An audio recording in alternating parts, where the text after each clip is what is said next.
co-anchor.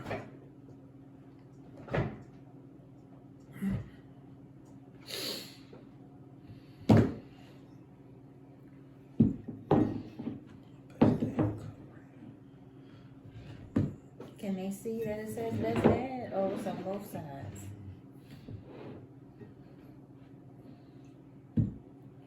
Best Dad. All right, let's go. Okay. You know I do not remember how we start off. I never do. Hello, everyone. I'm Maurice and I. That's it. Yeah.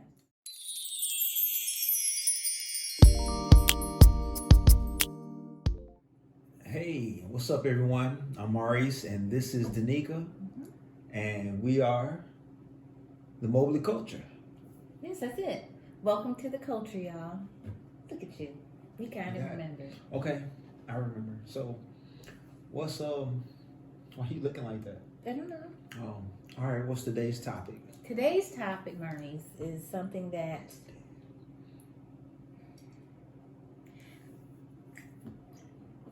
let me kind of redirect a second.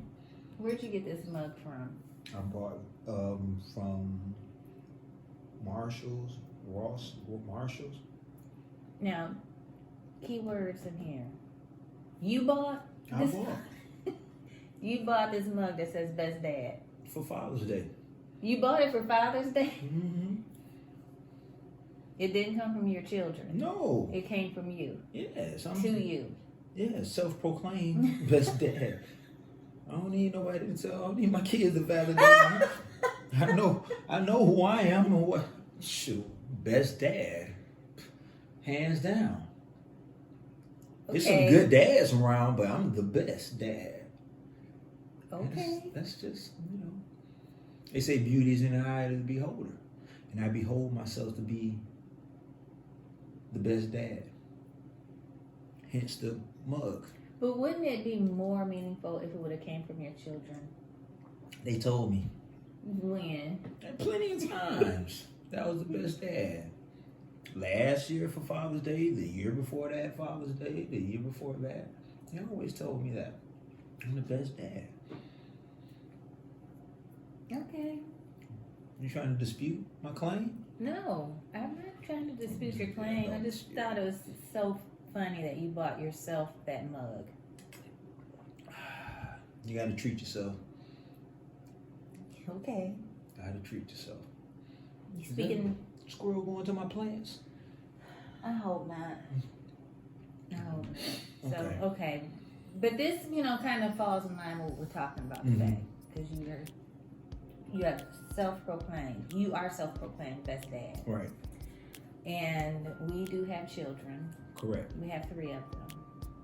And they are officially, according to, I guess, society standards, they're adults now. They are 18, 19, 20, soon to be 21.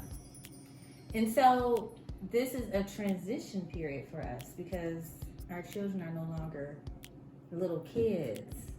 And so the way we parent them has to change. Mm-hmm. So that's what we're going to kind of talk about today. Okay. Is how to be a parent to grown kids and what that means, what that looks like, how it feels. I must personally say that I prefer parenting little kids.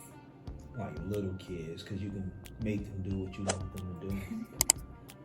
I mean, not necessarily because you can make them do what you want to do. That's not why I prefer to parent little kids. It's just easier, like... Because they listen more. Nah, not necessarily. Well, they pretend to listen more. Now, at the adult age, you can tell they don't listen. Yeah, and they are free to make their own decisions. Right. But I don't know, to me, parenting smaller children, younger children, it's just easier because when you're parenting adult children, you have to trust them to make good decisions, to do the right things. You have to trust that they listened to what you tried to teach them while they're growing up. They have to go out on their own, and that's hard. Right, especially when you don't think they're ready to go out. Right. Somebody's texting me. Right. So, speaking of adult children, this is one of mine. FaceTiming when you get out of church. Okay. Will do.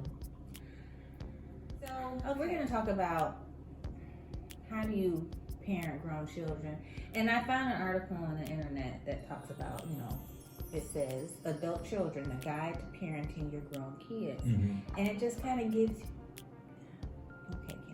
gives you some tips and suggestions on what to do, how to parent, how to do this transition, because I don't know. I mean, I want them to, of course, to go out on their own and be successful and be independent. But it's just getting them to that point. That's where we are. We're in this kind of midway part of life where they're not kids, they're adults, but they're not fully on their own, and just trying to help them get to that point. And I remember I mentioned, I don't know if it was to you or somebody else, I was like, I either want my kids to be 10 years younger or 10 years older. Like, I want them to be 28, 29, and 30, or 8, 9, and 10. Because this middle part, like helping them find their way, hoping they make good decisions, helping them become independent is a challenge. But it's crazy because as a parent, you're always going to be doing that. It's not, you probably don't have it as much as hands-on, but I think about my parents. I'm still their child, meaning they still look out for me. They still, if I need something, they'll still provide it for me. They still trust that I make good decisions, even as an adult man, as a married adult man. And I think about your mom too, the same way. You know what I'm saying? Still be looking out for you. Still look out for you, and she trusts that you have made good decisions and will continue to make. So I think parenting, of course, it never stops. No. Never stops. I don't care if you're 90 and your child is 70. I don't think it ever stops. You're still gonna have something to say, but it's just not as hands-on, as it is when they're growing up. Right. So I'm just I just want them to be okay. You know what I'm saying? I just want to, which I believe they will, but they're gonna have to bump their heads a lot. Yeah, it's gonna be some stumbling process. And that's the scary part, because you don't know what it's gonna be. Right. So, like, this first suggestion here is to recognize and respect your differences, right? And like overall, we haven't had a tumultuous relationship with any of our children. It hasn't been contentious and full of tension and head butting all the time. I think out of the 3 children, the most head butting that occurs is between you and Kennedy. Now, always, because always has been. Always has been. Because you all have very similar temperaments and personalities. Y'all kind of, and they're very strong. Very strong. Very strong. You can't tell them nothing. Neither one of them. So, but even though you all butt heads the most, it still hasn't been a strain in a relationship. It ain't been no arguments. And I hate you, Dad. No. None of that. Go to the room. None of that. No, it's nothing like that. I done had to check her a few times. Her attitude, mainly. But but it's a lot of us we go at it, but it's more like playful, more than anything. It is, because that's playful. Just because they don't give us issues like that. They never have. We were blessed with really good kids. So and I think with you and Juju, y'all have a good relationship. I think y'all are very different, and it's talking about respecting your differences. Like, he's not into sports at all, and you are. So it's like, I think finding something to bond with, y'all really have to go out of your way to really find something for you two to bond with, because you two are very different. And sometimes, like, we have a conversation maybe about a video game. That's something we can bond over. Maybe some drawing. I think we didn't talk about before. So it's different things. But that's recognize, respect your differences. Even like with I'm cool with tattoos because I got a few of them. But the piercings. I had to learn to respect it because they're grown. You know what I'm saying? And that's their decision to make. If they won't, of course, we gotta say so. We like, don't do this, don't do that. But if they want to go get a piercing right here, that they can do that because they're grown. They can. And we don't have to like it. No, but we can't respect it. Right, we respect, their decision. We don't have to like it, but we can't prevent it because, again, they're not 9, 10, 11 no more. Right. Or whatever. Yeah, 9, 10, 11, they are 18, 19, and 20. So, yeah, the piercings are an adjustment. And I begged them, please don't poke no more holes in your bodies. We'll see if they will. Listen, but yeah, so respecting differences. So yeah, our kids they're more expressive. And I think it's because of the day and age. I'm noticing when I'm out and about, doctor's appointments, everybody has piercings. Even when I went to a doctor's appointment recently, the young lady that worked behind the desk, and she had on her scrubs, and she had her nose pierced twice. Very noticeable nose piercings. And I know back when we were coming up, that we would see it, but it was rare, and it was cats that was. It was kind of taboo. It was not taboo, but it was more or less like cats that was not really working. I don't want to use the word hustling, but cats that I knew a couple cats that had got there, like Tupac. That was my fan. Tupac was definitely considered a rebel. A rebel. So it was like an outcast, so to speak. Even my dad told me when he got his ear pierced in the late 60s, 70s, or whatever. His dad made him take it out. Yes. He had one piercing, and that was considered a rebel. Yeah, like you was going against the grain if you did stuff like that. So even now, it's a part. Freedom of speech is so big now. Yes, and artsy. People are so much more artistic now. Artistic, yeah. So times change, and I'm realizing that places of employment are changing too, because like I said, the young lady had 2 piercings in her nose, and I thought, wow, 10 years ago, I don't even think that would have been acceptable in what would be considered a formal place of work, especially in the medical field.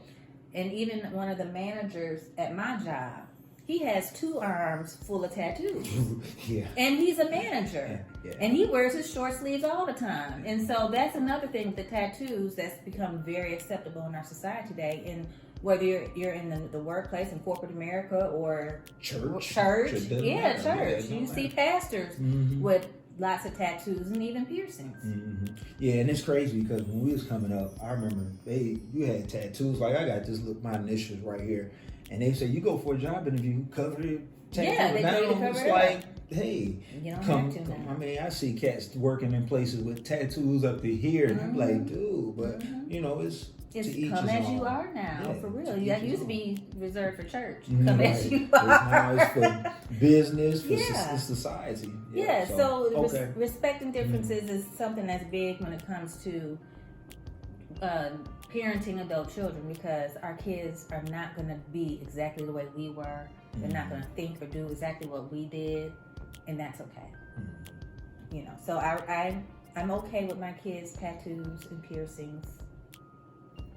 I'm okay with it. I'm not going to allow that to separate us and drive a wedge. So another suggestion they have is to share your wisdom and insight without being critical. So we can go back to the tattoos and piercings. We can share with them, why we may see it being a hindrance, but not criticize them about it or put them down about it. I mean, that's with everything, with their lifestyle, whatever they choose to do in life. Just you want to give them wisdom and show support and not be critical. And it's hard to not be critical. You really have to be intentional of not being critical. Because it's easy to go off into that vein of being critical. Like when Juju and his socks.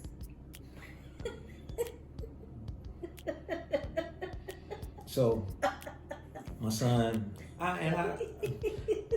Ricky Bell said, Mama always told me it was going to happen, but she never told me. Oh, baby. But, growing up, when I used to get in my dad clothes, but my dad had silk shirts and Stacey Adams shoes, and I would wear them. So Juju's not in my clothes per se, but he gets into my socks.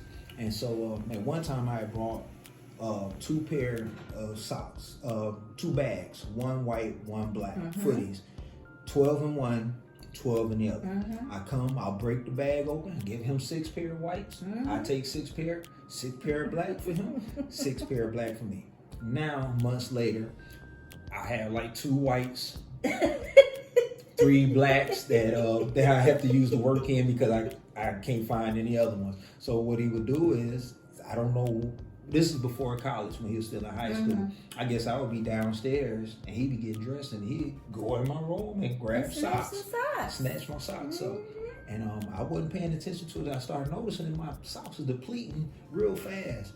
Now I go in this room, like while he's at school, and I find socks under the bed, in the dirty clothes hamper, in the closet. Yeah, because Juju never liked wearing socks. No, he didn't. So he would come home from school and just throw them off anywhere. So, so that's a part of parenting. And now he's an adult son in the house. So I'm trying the wisdom I use with the socks is, hey man, you get a couple dollars, go buy you a bag of socks. Right. Go buy your own socks because there's no use of wearing the socks until you can't wear them no more. Until you can't wash the dirt out of the white socks. You know what I'm saying? So you gotta, so that's without being critical, because I could have been like, dude, stay out my socks. Go get your own socks. Right. But you could have allowed it to cause a wedge. wedge and a real issue. And I remember a couple times, like when he would come downstairs, me waiting on him, so you could take him to school, and he would have on mismatched socks, and that would bug you. Yeah. Like, so I would be like, go get some socks. And you would fuss at him like, Maurice. Yeah. Just let it go. It's just socks. Yeah. And then first thing in the morning, he already don't like going to school. So that's like one of those, you got to pick your battles. Yeah, definitely. You really do. So yes, that's number 3, setting boundaries with adult children. And you try to set some boundaries with your socks with our son, and it didn't work. Yeah. And I gave you a suggestion. Do you remember what suggestion I gave you about your socks?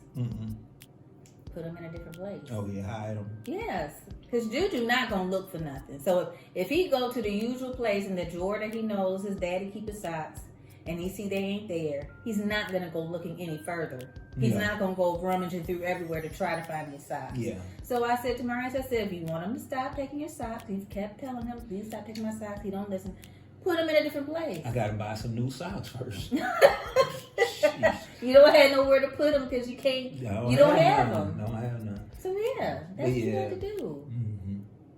So set boundaries, in which is. I don't want to say we haven't had to set boundaries with our kids, because of course there are boundaries there, but I think because they haven't violated. Yeah. And much we haven't really set clear boundaries. One thing that I may have to talk with Maurice about, Juju about, is like he doesn't go out a lot, but like I don't want him to get in the habit of leaving the house late. Yeah. Like if you leave the house late, to me you ain't gonna have too much time to do nothing, because I don't want you hanging out late. Yeah. You know what I'm saying? Like we haven't never gave him a curfew per se. We just expect him to be in at a decent time. But like the other night he left, it was like 11 o'clock. And I was like, where are you going? He said, well, my friend coming to get me. I was like, okay, cool. I said, but why? He was like, he was supposed to have been came. Yeah. And I couldn't say, hey man, you can't leave, because he's an adult. But I don't want him to get into that habit of leaving the house late at night, because Fayetteville, it ain't too much going on late at night. No, and that's just an opportunity. That's the opportunity for them to pull you over. Right. So that's wisdom. Yeah. You're thinking about his safety. Sharing my wisdom with him. Yeah, you're thinking about his safety. And he mentioned that to me the other night.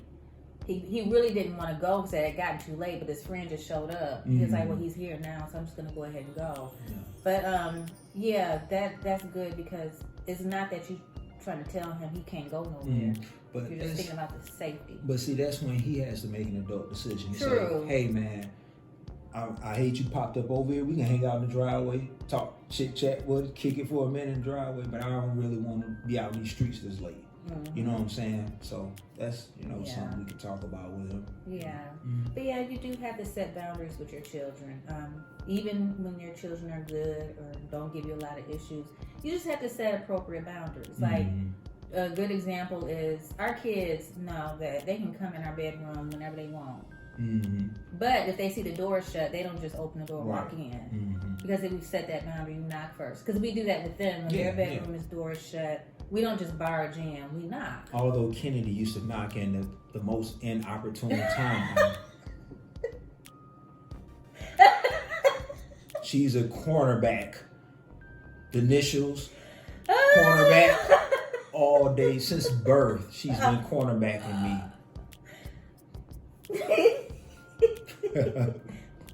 So it was you at first. It was mommy. Right. I want some breakfast On a Saturday morning. First thing Saturday morning, fresh. And then it turned into, I need some hair care products. I need this. Yeah. I need. She always First of find all, y'all, a boundary that we did not set. Our girls always used our bathroom. Kennedy has a bathroom directly across the hall from her bedroom, right? But my girls have just been used to using our bathroom most of their lives. I would wake up in the morning and the jokers be in my bathroom getting ready for work. For school. I mean, for school. Yes. Yeah, for school. Brush your teeth. Now, they didn't shower. Well, they did use to shower in our bathroom, too. And we had to, okay, that's enough. No, so there's a boundary we had to set. Okay, no more shower in our bathroom. Now, because they were all in school at the same time, went to the same school, all had to leave at the same time. Is it? That squirrel is, look what he doing to my plant. Look what he doing to my plant. Oh my God. Go get him. You not going to get him? I wish y'all could see what he doing to my plant. Well, he out now. Ooh, that's a shame. He just got in there. Ooh, that's a shame. Ooh. What do you use for squirrel repellent? How do you get rid of squirrels so they don't get all in your plants and stuff? Poor Maurice, he's been trying to grow his plants and these squirrels will not let him be great. That's funny. We need some squirrel repellent. I mean, he was taking a bath in your plant. He was waddling in the dirt. Waddling in the dirt. Digging my plants up. Waddling in the dirt. I'm sorry about that, you all. Got some disrespectful squirrels in my neighborhood. Probably the same squirrel that got in the house a couple years ago in the attic. Oh, yeah. Probably that same joke. Yeah. So anyway, we might have to, no, we ain't going to pause that out. We're going to leave all that in there. Shoot. Okay, so let's get back to it. So yeah, they was taking showers in our bathroom. So we said, okay, no more showers. Y'all shower. Y'all got a perfectly good bathroom across the hall from you. Use that shower. But because they were all getting ready at the same time, Juju would be in one, she would be in ours, Mario would come back and forth. So we figured, okay, make sure we get out of the door on time. But then we just had to put a stop to it because it was getting to be too much. But she was still, and Amari too, come in our bathroom to brush her teeth, wash her face, comb their hair. So that's a boundary we failed to set. They constantly used our bathroom. And Maurice would be like, I can't even get in my own bathroom. And the first thing in the morning to relieve myself, I got to go hunt a bathroom down. It's ridiculous. Yeah, so we failed in that area. We didn't set a boundary with our bathroom. Yeah. But other than that, our kids are pretty good with boundaries, I think. Mm-hmm. Yeah, they are. Yeah. What's he barking about? Do you do things you love together? One thing we love to do is eat. Yes, we do. So we definitely do that together. And Kennedy, well, listen, when I went to see Kennedy yesterday, and I was like, dang, you don't even come home. She said, well, when I come home, y'all gotta have food. So she don't come home because we don't be having enough food for her. So she just stays on up there where she is. So I'm like, oh, well, dang. I said, well, I'll tell you what. Let me know when you come in and I'll make sure we have food. Because she loves to eat. She's always hungry. And I must say, that's one thing I don't miss is not having to feed her. I don't miss that because I was always having to cook or find something for her to eat. But we did. We love to eat. And what's another thing we love to do together? Shop. Definitely. Most definitely. And what else? Masked Singer. Oh yeah. All of our TV shows. Yeah, our watched TV together. show. Yes. Yeah, we used to watch. We had a couple TV shows. Yes, we would watch. We would get together and watch Masked Singer or Don't Forget the Lyrics. Wonder Years. It was several which shows. they canceled. Yeah, they canceled Wonder Years. What's wrong with these people? They gonna cancel the black Wonder Right. Years, but the white Wonder Years Went stayed on for years, didn't they? They ain't. Wonder why. Anyway, I'm sorry. But yes, we still have to continue to do those things. Even though Kennedy and Amari are out of the house going to school, they're not here to watch Masked Singer. Well, Murray really didn't watch those shows with us. It was mainly Kennedy. And one day you said you were about to text the group chat and say, "Hey, I want to watch Masked Singer," and you thought about it. I was like, "Oh, Kennedy's not here. Kennedy's not in the house." So so that is something several things we love to do together as a family. And even though they're adults and they're out of the house, we still gotta make it a point to do those things. Is he bad? He bad. He over in the grass. He looking. Look, here he come. Here he come. He going that way. Yeah, man. I'm telling you. We need a squirrel repellent. A cat or something. That cat. This is a big one. This is a big one, Maurice. This next one. Okay. Make room for significant others in their lives. Now, significant other doesn't necessarily mean boyfriend, girlfriend stuff. That can just mean they good friends, best friends. Okay, I never thought about that. And I think we've done that. Yeah. We've done that. Yes. Yeah, they always had good friends. They always been able to leave the house with their friends, spend the night, had their friends over, whatever the case may be. But yeah, so that now I don't know how I'm gonna feel once they start dating and stuff or finding them a boyfriend or whatever. But I mean, I'll handle it, but I know me. I'm gonna be very rigorous. Is that a good word to use? With my line of questioning. Yes, why you want what's your intentions? Right. Yeah, so well, you got a little taste of it with Kennedy's first little. Yeah, but she didn't last long. Kennedy is like me. She picky. So if Kennedy ain't playing no games. She said she don't want to be a girlfriend because it's too much work. She said too much work. She ain't got time for all that. I said good. It's hard work. You gotta text him every day, respond to text messages, see him every day in school. It's nice hard work. Be nice. It's hard. Being nice for Kennedy, It's hard work. It's hard work. So yeah, gotta make room for some. Now I remember when my mama had to make room for you. Oh yeah. I know that was hard. She had to share me with you. I know and that was hard. It was. Yeah, because you was only child, so I can imagine that was pretty rough. Yeah. Your mama was willing to make room for me. Yeah, and your dad. Anything to get rid of me. I'm just playing. My mama loved me. She do love you. I know you used to get on her nerves though. Yeah, you did. Yeah. I should ask her about how I feel to parent an adult child now. Right. I'm sure she has plenty to say on that subject. Number 6, be a consultant, not a CEO. And that goes back again to boundaries, because we have to have they have boundaries for us. Things that we can't cross the line because we don't want to disrespect them. But yeah, we are not their chief executive officer. Right.